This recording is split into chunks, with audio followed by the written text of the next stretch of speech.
fear. It's what drives me. That if I stop working, work is a wonderful distraction. And you get up in the morning and you think, can I get this actor? And what will I do with this costume and this location? The cameraman, I have to light it this way, and the script doesn't work. And many trivial problems that you solve. And if you don't solve them, nothing terrible happens to you. Just you have a bad movie, but nothing terrible happens. But if you don't have those problems, you sit home with nothing to do, and you start to think about real problems. You start to think about, gee, I'm getting older. I could get Alzheimer's. I could get cancer. My heart, how much longer can my heart go? What am I doing here? Life is short. It's terrible. It's meaningless. And you start to get, and then fortunately, when you work, that all gets put away. And so I work all the time out of desperation, out of fear to, I finish a project and I don't want time off. I want to go right into the next one, so I don't have time to sit in a chair and think about what a terrible situation all human beings are in. I think we all try to evade the inevitable in one way or another. And unfortunately, as he said in the movie, that tall, dark stranger shows up sooner or later at your door, and you don't evade it. You're there.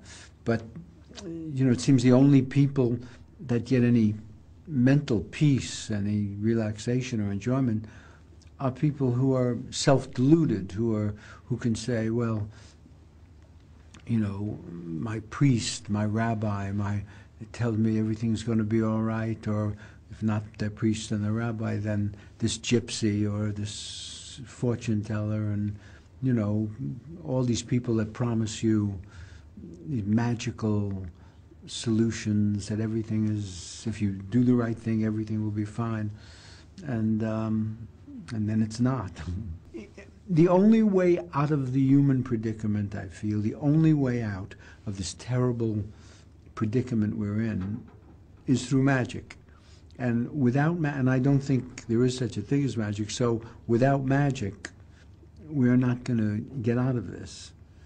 And I keep hoping that there'll be some kind of trick finally, some kind of magic trick that does it. But so far, I've never seen it. I got conscious at a very young age, but it becomes increasingly more evident as you get older that you start to think when you're younger how important everything is, and how things have to go right, and your job, your career, your life, and your choices and all that. And then after a while, you start to realize that, I'm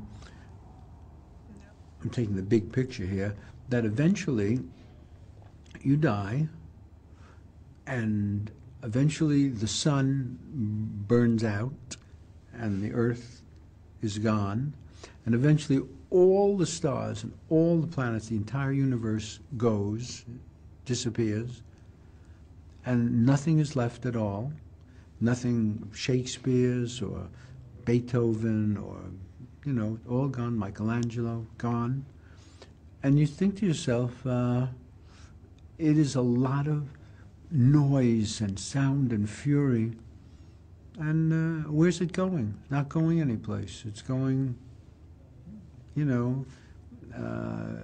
look, everybody's in the world now, and we're all United States and Afghanistan and Israel and Arabs and this president, the economy, and someone else is saying, I hope my movie is good at Cannes, and my wife is saying, I hope they send my dress back from the cleaners in time when I go to the thing. And then every 100 years, somebody presses a button, and a big toilet flushes, and everybody on the earth changes.